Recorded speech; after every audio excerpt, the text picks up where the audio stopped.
Hello guys, welcome back to our channel.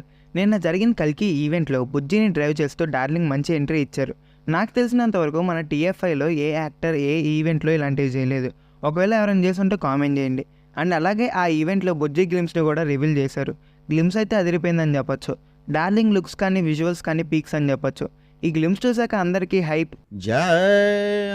ఈ glimpse చూశాక ఈ మూవీ పైన ఎక్స్పెక్టేషన్స్ ఇంకా పెరిగాయి. సో ఆ గ్లిమ్స్లో కొన్ని డీటెయిల్స్ నోటీస్ చేశా. వాటి గురించి ఈ వీడియోలో మాట్లాడుకుందాం. అండ్ అంతకుముందు రిలీజ్ అయిన కల్కి 2898 ఫస్ట్ గ్లిమ్స్ ఇంకా అశ్వత్థామ గ్లిమ్స్ని బ్రేక్ డౌన్ చేశాము. చూడకపోతే చూసేయండి, కింద పైన చివర వీడియో లింక్స్ ఇచ్చేస్తాము. చూసినా పర్వాలేదు, మళ్ళీ చూసేయండి. ఇంకా లేట్ లేకుండా వీడియోని స్టార్ట్ చేద్దాం.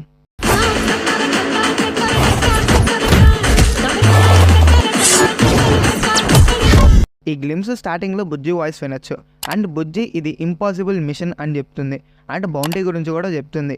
ఈ మూవీలో భైరవ ఒక బౌంటీ హంటర్. బౌంటీ హంటర్ అంటే ఒక పర్సన్ని అయినా కానీ లేదా ఒక వాల్యుబుల్ థింగ్ని తీసుకురావడానికి ఒక అమౌంట్ మాట్లాడుకొని దాన్ని తీసుకొచ్చే వాళ్ళని బౌంటీ హంటర్స్ అంటారు. లేదా పోలీసులకి వాంటెడ్ పోస్టర్స్ ఉన్న క్రిమినల్స్ని పట్టించి రివార్డ్స్ తీసుకునే వాళ్ళని కూడా బౌంటీ హంటర్స్ అనే అంటారు. ఈ షార్ట్లో బుజ్జి ఒక పర్సన్ ఐస్ని స్కాన్ చేస్తుంది. మేబీ అతని ఇన్ఫర్మేషన్ తెలుసుకోవడానికి లేదా మైండ్ రీడింగ్ అయ్యే ఛాన్స్ ఉంది. అండ్ ఈ షార్ట్లో భైరవ వెనకాల బుజ్జి బాడీని చూడొచ్చు. And we can notice Bujji's brain and this person. Maybe వాళ్ళ మిషన్ ఎనర్జీ సోర్స్ పొందడం అనుకుంటా. ఎందుకంటే ఇక్కడ బుజ్జి 10 మిలియన్ యూనిట్స్ అని అంటుంది. యూనిట్స్ అంటే ఎలక్ట్రిసిటీ యూనిట్స్ కూడా అయ్యే ఛాన్స్ ఉంది. అండ్ వాళ్ళు రీఛార్జ్ గురించి కూడా మాట్లాడుకుంటారు కదా, అందుకే నాకు ఈ థాట్ వచ్చింది. లేదా ఫ్యూచర్లో కరెన్సీని యూనిట్స్గా పిలుస్తూ ఉండొచ్చు. అండ్ అశ్వత్థామ గ్లిమ్స్ అన్ని లాంగ్వేజెస్లో ఎలా అయితే ప్రజెంట్ చేశారో సేమ్ ఈ గ్లిమ్స్లో కూడా అంతే ప్రజెంట్ చేశారు. అండ్ రాబోయే గ్లిమ్సెస్ని కూడా ఇంతే ప్రజెంట్ చేస్తారని తెలుస్తుంది. బౌంటీ కోసం వెళ్తుంటే వెల్కమ్ టు న్యూ వరల్డ్ అని ఉండటం చూడొచ్చు. పక్కనే రాకెట్ లోగోని కూడా చూడొచ్చు. వెనకాల కొన్ని రాకెట్ లాంచింగ్ ప్లాట్ఫామ్స్ని చూడొచ్చు. అండ్ ఇక్కడ డిస్ట్రాయ్ అయిపోయిన స్పేస్ షిప్ని కూడా చూడొచ్చు. అండ్ ఇక్కడ 2 వెహికల్స్ని చూడొచ్చు. ఒకటి బుజ్జి, పక్కన ఉన్న వెహికల్ ఎవరిదో మరి తెలియదు. ఇక్కడ ఒక స్టాచ్యూని చూడొచ్చు. మేబీ స్టాచ్యూ కమల్ హాసన్ సార్ది అయ్యే ఛాన్స్ ఉంది. అండ్ కమల్ సార్ ఫేస్ లాగానే అనిపిస్తుంది నాకైతే. అండ్ ఈ స్టాచ్యూ పోజ్ మనకి ఫస్ట్ గ్లిమ్స్లో చూపించిన రైడర్స్ పోజ్ ఒకేలా ఉన్నాయి. అంతకుముందు రిలీజ్ అయిన గ్లిమ్స్లో ఈ గ్లిమ్స్లో పోస్టర్లో ఉన్న హ్యాండ్ ఈ స్టాచ్యూదే. షూస్ చూపించిన షాట్స్ ఇంకా బుజ్జి మాట్లాడిన షాట్స్ అన్నీ జరిగేవి భైరవ ఉండే ప్లేస్లోనే. మేబీ బౌంటీకి వెళ్లే ముందు ఈ బౌంటీ సక్సెస్ అయ్యే ఛాన్స్ లేదు, వెళ్ళినా వేస్ట్ అని బుజ్జి చెప్తుండొచ్చు. భైరవ బుజ్జిని కన్విన్స్ చేసి తీసుకువెళ్ళే టైంకి షూస్ ఛార్జింగ్ అయిపోయి ఉండొచ్చు. అప్పుడు ఛార్జ్ చేసుకొని బౌంటీ కోసం వెళ్ళారేమో. నేను ఎలా చెప్తున్నా అంటే ఫస్ట్ గ్లిమ్స్లో రాకెట్ సెంటర్ ప్లేస్లోనే షూస్ వర్క్ అవటం చూడొచ్చు. అండ్ అలాగే ఈ వెహికల్స్ అన్నీ గాల్లో ఎగురుతున్నాయి. సో బుజ్జికి కూడా గాల్లో ఎగిరే కెపాసిటీ ఉంటుంది. గ్లిమ్స్లోనే అంతా చూపిస్తే థియేటర్స్లో కిక్ ఉండదని చూపించకుండా ఉండి ఉండొచ్చు. ఈ వెహికల్స్కి రెడ్ లైట్ ఉండటం చూడొచ్చు. అండ్ వాళ్ళు రైడర్స్ అయ్యే ఛాన్స్ ఉంది. ఇంకా ఈ పోస్టర్లో కూడా హ్యాండ్ ముందు రైడర్స్ ఉన్నారు. సో భైరవాన్ని అటాక్ చేసింది రైడర్సే. ఈ డిస్టోపియన్ సెటప్ అంతా చాలా మంచిగా డిజైన్ చేశారు. ఎక్కడ ఆర్టిఫిషియల్ అనే ఫీలింగ్ రావట్లా. బుజ్జి ఐస్ కలర్స్ మారటం చూడొచ్చు. పీస్, హ్యాపీ అండ్ నార్మల్గా ఉన్నప్పుడు బ్లూ కలర్, ఇంకా వేరే సిచ్యువేషన్స్లో ఉన్నప్పుడు రెడ్ కలర్లో ఉంటుంది. అంటే బుజ్జి ఏ రోబో అయినప్పటికీ బుజ్జికి కూడా ఎమోషన్స్ ఉన్నాయి. అండ్ అలాగే బుజ్జి అంతా నెగిటివ్ మైండ్ సెట్తో ఉంటుంది అని ఈ గ్లిమ్స్ ద్వారా తెలుస్తుంది. మేబీ లవ్ ఫెయిలియర్ అనుకుంటా.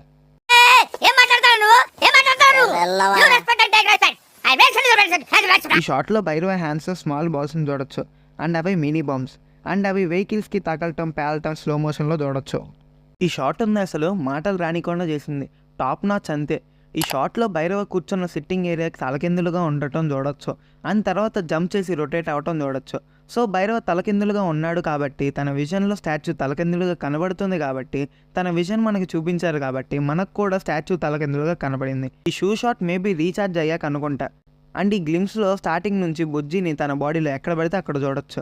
సో బుజ్జికి కంఫర్టబుల్గా బాడీ మొత్తం తిరిగేటట్లు భైరవ బుజ్జి బాడీని డిజైన్ చేసినట్టు తెలుస్తుంది. ఈ షాట్కి ముందు ఏమవుతుందో చిన్నగా గెస్ చేశా.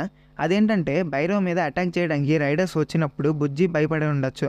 అందుకనే భైరవ బయటకు వచ్చి ఈ స్కిడ్ వేసి వాళ్ళ మీద బాల్స్తో అటాక్ చేసి ఉండొచ్చు. అండ్ మేబీ రైడర్స్ భైరవాన్ని కింద పడేసి లేజర్ గన్తో చంపేద్దాం అనుకునే టైంకి బుజ్జి వాళ్ళ మీద అటాక్ చేసి ఉండొచ్చు. సో అందుకనే భైరవ ఇలానే ఉండొచ్చు. సో ఈ మూవీలో బుజ్జి ద్వారా హ్యూమర్తో పాటు ఎమోషన్స్తో పాటు బుజ్జికి ఉన్న సాలిడ్ బీజిఎంతో పాటు బుజ్జికి మంచి ఎలివేషన్స్ కూడా ఉంటాయని తెలుస్తుంది. శ్రీకల్కి పురాణంలో కల్కి శివుని కోసం తపస్సు చేస్తాడు. అప్పుడు కల్కికి దేవదత్ అనే హార్స్ని, షూకా అనే ప్యారెట్ని ఇస్తాడు. షూకాకి పాస్ట్, ప్రెసెంట్, ఫ్యూచర్ అన్నీ తెలుసు. అండ్ ఈ మూవీలో షూకాకి బదులుగా బుజ్జిని రీప్లేస్ చేయొచ్చు. అండ్ బుజ్జికి కూడా పాస్ట్, ప్రెసెంట్, ఫ్యూచర్స్ తెలిసే ఛాన్స్ ఉంది. పాస్ట్ డేటాని స్టోర్ చేసుకోగలదు, ప్రజెంట్ని అనాలిసిస్ చేసి ఫ్యూచర్ని యాక్యురేట్గా ప్రిడిక్ట్ చేయగలదు. సో బుజ్జికి ఈ విధంగా పాస్ట్, ప్రజెంట్, ఫ్యూచర్ తెలుస్తుంది. సో చూద్దాం నాగి మామ ఏం చేస్తాడు. నాగి మామ డార్లింగ్ ఇంకా దీపిక మధ్య చేసింగ్ సీన్ ఉంటుంది, అది మూవీ మొత్తంలో హైలైట్ అవుతుంది అన్నారు.